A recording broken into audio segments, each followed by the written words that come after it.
इस कार्यक्रम के प्रायोजक हैं रोजगार डेवलपर्स। नमस्कार, आप देख रहे हैं पल्स 24 न्यूज। मैं आपके साथ दिव्या पैन्यूली। वक्त हो चला है नेशनल बुलेटिन का, लेकिन उसमें नजर डालेंगे हेडलाइंस पर। पीएम मोदी ने वैश्विक सहयोग पर दिया जोर, कहा अकेले रहकर कोई देश आगे नहीं बढ़ सकता। एक पृथ्वी, एक परिवार, एक भविष्य का दिया संदेश। रक्षा मंत्री राजनाथ सिंह ने नोएडा में सेंटर खोला, कहा सही डायग्नोस्टिस से बेहतर इलाज संभव। डायग्नोस्टिस सेंटर हेल्थ केयर की पहली सुरक्षा पंक्ति। झारखंड के रामगढ़ पावर प्लांट में ब्लास्ट, पावर प्लांट हादसे में 3 इंजीनियरों की मौत। ब्लास्ट के बाद फैक्ट्री में मचा हड़कंप। कर्नाटक के हुबली में मंदिर संरक्षण को लेकर बड़ा प्रदर्शन। भवानीश्वर मंदिर बचाने सड़क पर उतरे हजारों लोग। बैरिकेड तोड़ने पर सैकड़ों कार्यकर्ता हिरासत में। तुम दोनों की मेहनत बहुत रंग लाई है बेटा, घर बहुत सुंदर बना है। ये मेरे पापा का घर। पता है, देख तेरे पापा की नेम प्लेट अपने हाथों से लगाऊंगा। नेम प्लेट तो लग चुकी पापा।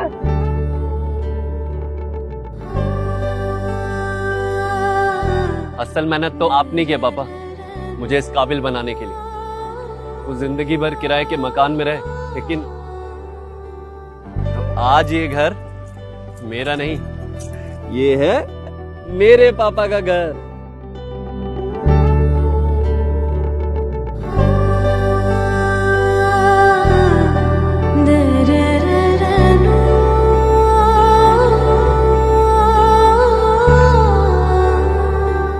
उड़ान सपनों की, आंगन खुशियों का और साथ सकर्णी का।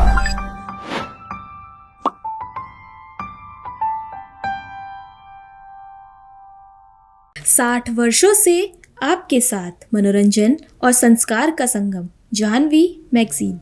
आइए अब देखते हैं खबरें विस्तार से। दिल्ली में प्रधानमंत्री नरेंद्र मोदी ने economic times world leader forum 2026 में वैश्विक सहयोग की जरूरत पर जोर दिया। उन्होंने कहा कि पिछले कुछ वर्षों में दुनिया ने कई उतार चढ़ाव देखे हैं, जिससे स्पष्ट हुआ है कि सभी देशों का भविष्य एक दूसरे से जुड़ा है। पीएम मोदी ने कहा कि कोई भी देश अकेले रहकर आगे नहीं बढ़ सकता। उन्होंने G20 अध्यक्षता के दौरान भारत के मंत्र एक पृथ्वी, एक परिवार, एक भविष्य का उल्लेख करते हुए कहा कि साझा भविष्य की भावना और जिम्मेदारी 21वीं सदी की वैश्विक चुनौतियों के समाधान का रास्ता दिखाती है। पिछले कुछ वर्षों में दुनिया ने अनेक उतार चढ़ाव देखे हैं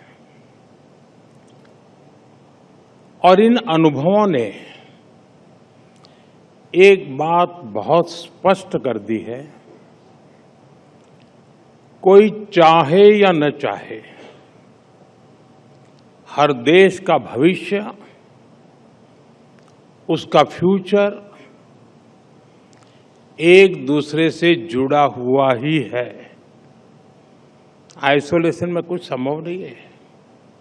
इसलिए शेयर्ड फ्यूचर्स की ये थीम आज और भी अधिक प्रासंगिक हो गई है और भारत तो हमेशा से इसी भावना को लेकर चला है। G20 की अध्यक्षता में इसलिए ही भारत का मंत्र रहा, one earth, one family, one future.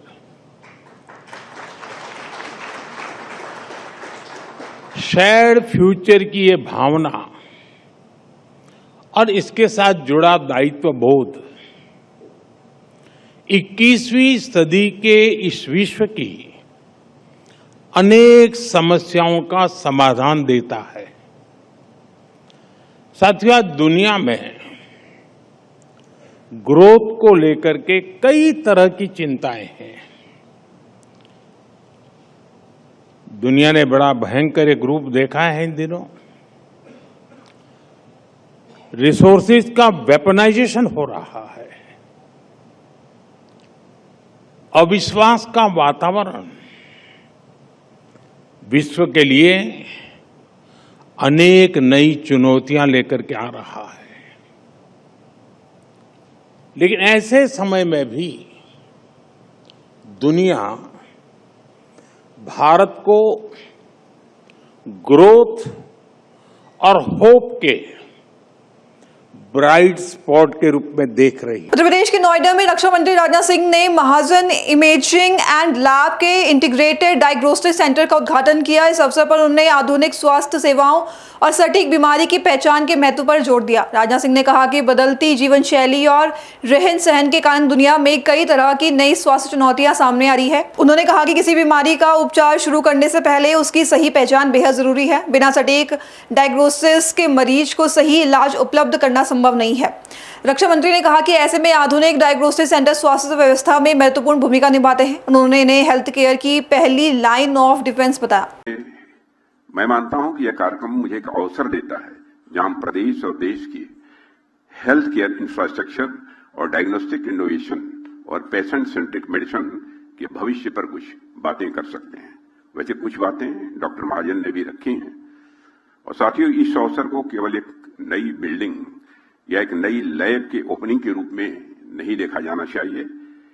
इसे हेल्थ सिक्योरिटी को इंश्योर करने के एक जरूरी कंपोनेंट के रूप में देखना चाहिए, क्योंकि जैसे जैसे दुनिया बदल रही है और वैसे वैसे लोगों का खान पान और रहन सहन भी तेजी के साथ बदलता जा रहा है और ये बदलाव कई बार बीमारियों को भी जन्म देता है। इस सच्चाई को भी हमको स्वीकार करना पड़ेगा। और वैसे भी किसी भी बीमारी का ट्रीटमेंट शुरू करने से पहले हमें बीमारी की सही पहचान या आवश्यक होती है और बिना सही डायग्नोसिस के सही ट्रीटमेंट किसी भी सूरत में संभव है ही नहीं। अर्ली डिटेक्शन के बिना कई बीमारियां समय के साथ कॉम्प्लेक्स और बहुत ही डेंजरस भी होती हैं और ऐसे में डायग्नोस्टिक सेंटर हेल्थ केयर की पहली लाइन ऑफ डिफेंस के रूप में सामने आते हैं।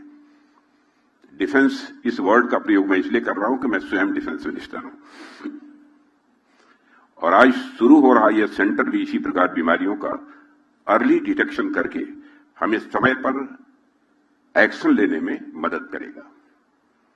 मैं श्रीमती रितु महाजन जी और डॉक्टर हर्ष महाजन जी को और महाजन इमेजिंग एंड लैब्स की पूरी लीडरशिप टीम को इस इंपॉर्टेंट माइलस्टोन के लिए पुनः हार्दिक बधाई देता हूं। आपका परिवार और यह इंस्टीट्यूशन इंडियन हेल्थ केयर के उस ट्रेल ब्लेजर्स में से है जिन्होंने हमेशा समय से आगे सोचने का काम किया है।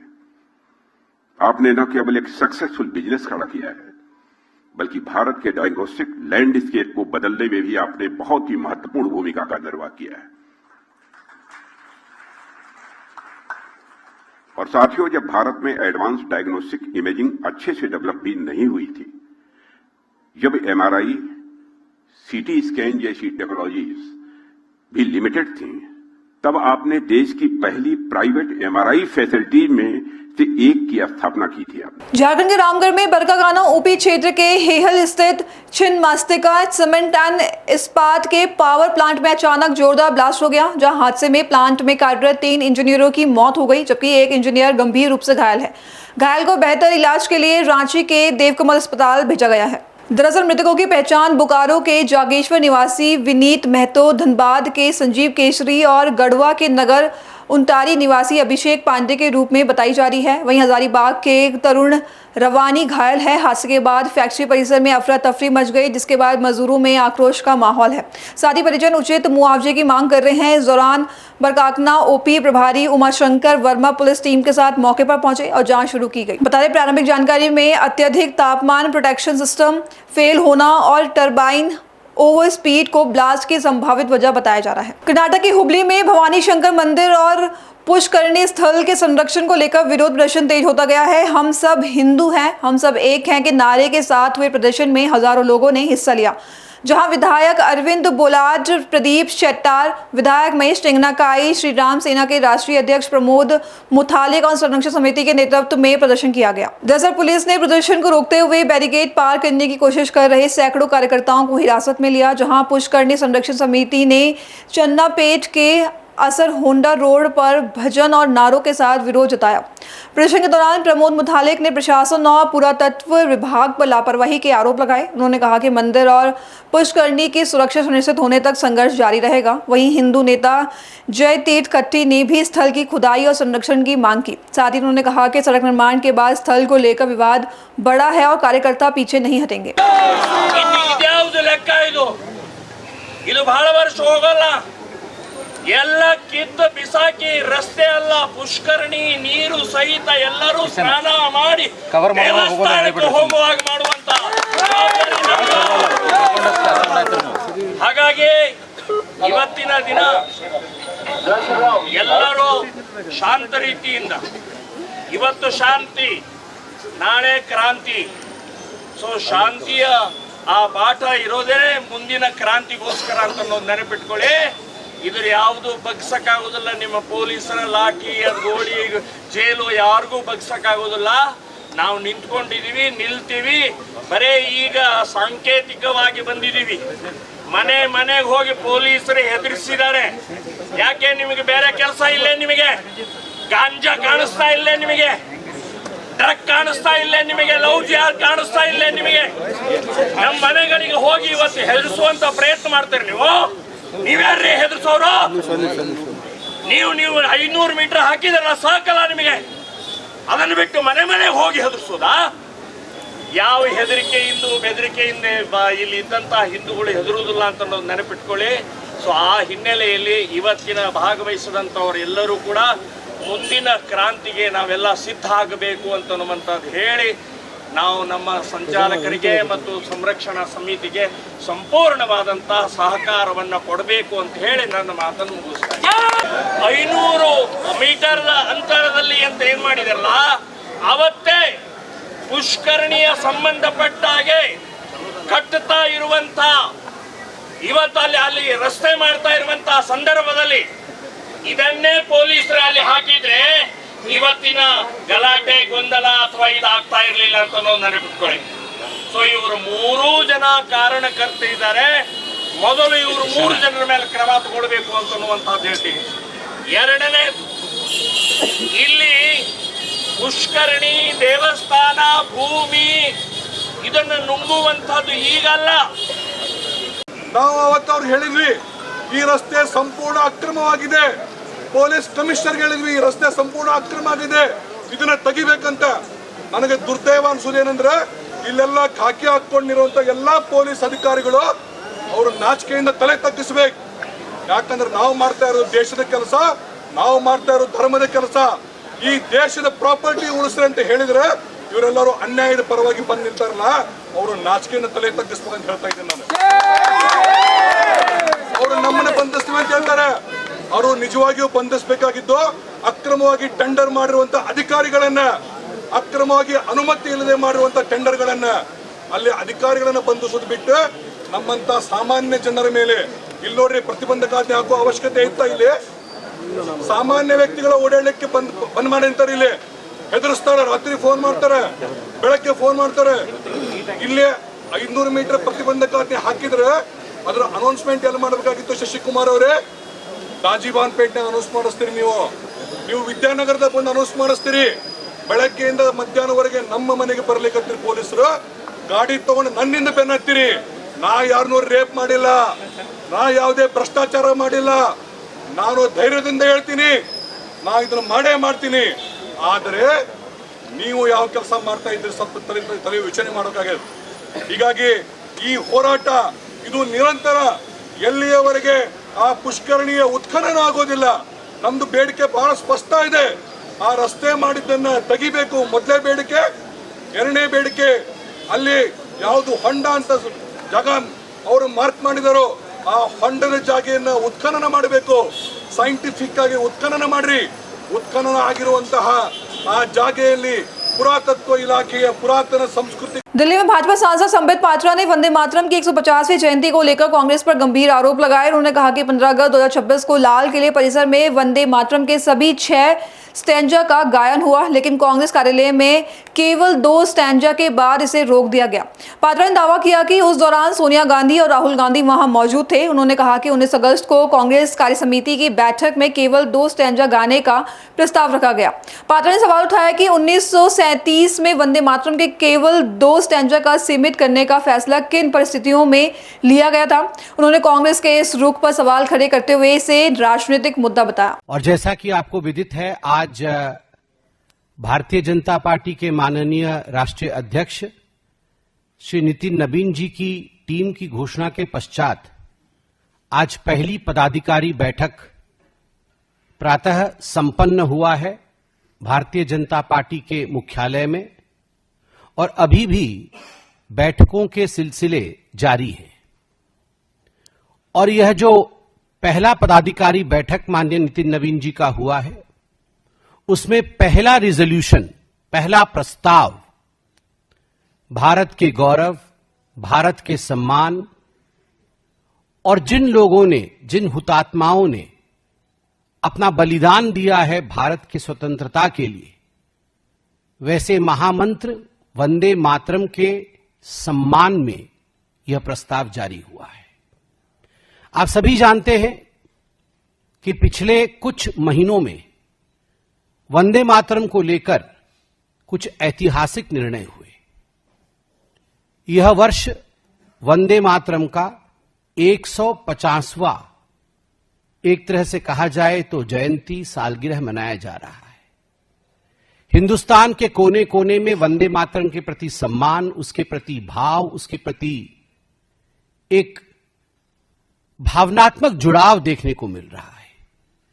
मैंने वंदे मातरम के लिए मंत्र इसलिए कहा क्योंकि इस मंत्र के मूल में देश है, इस मंत्र के मूल में देशभक्ति है।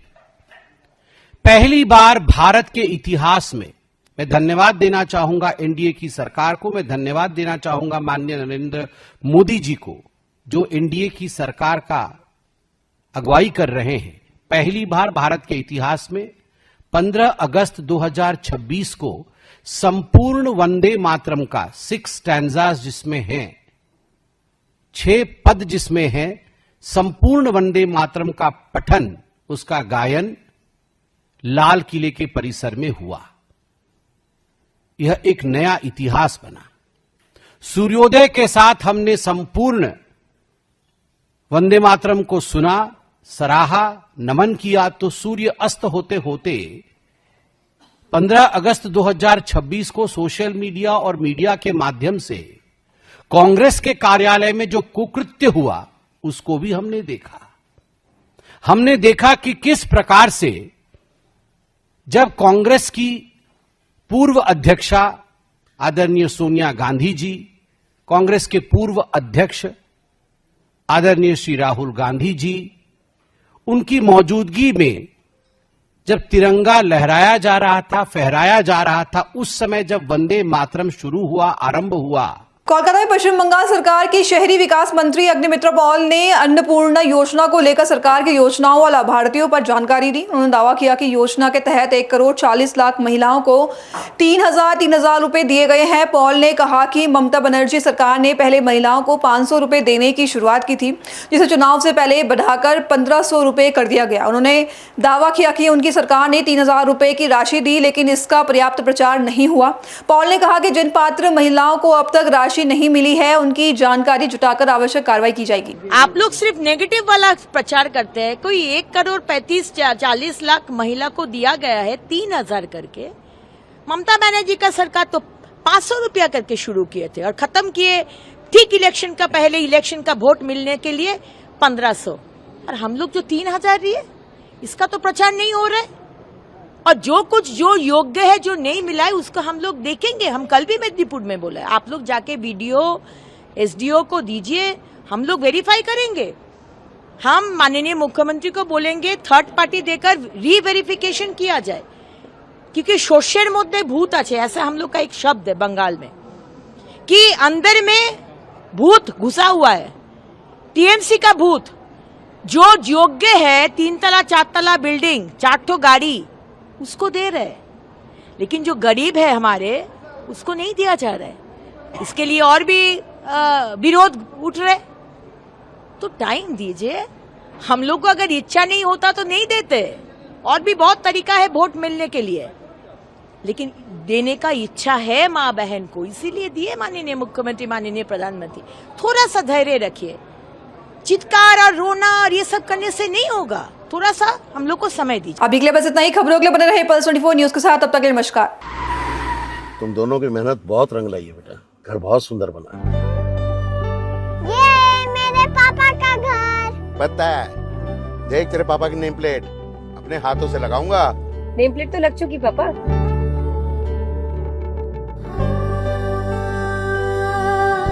असल मेहनत तो आपने की है पापा, मुझे इस काबिल बनाने के लिए। वो जिंदगी भर किराए के मकान में रहे, लेकिन आज ये घर मेरा नहीं, ये है मेरे पापा का घर।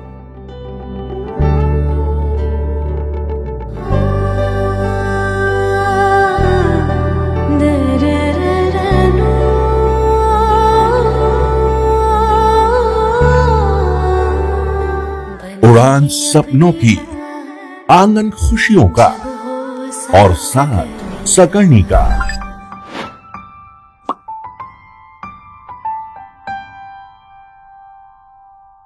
60 वर्षों से आपके साथ मनोरंजन और संस्कार का संगम, जाह्नवी मैगजीन।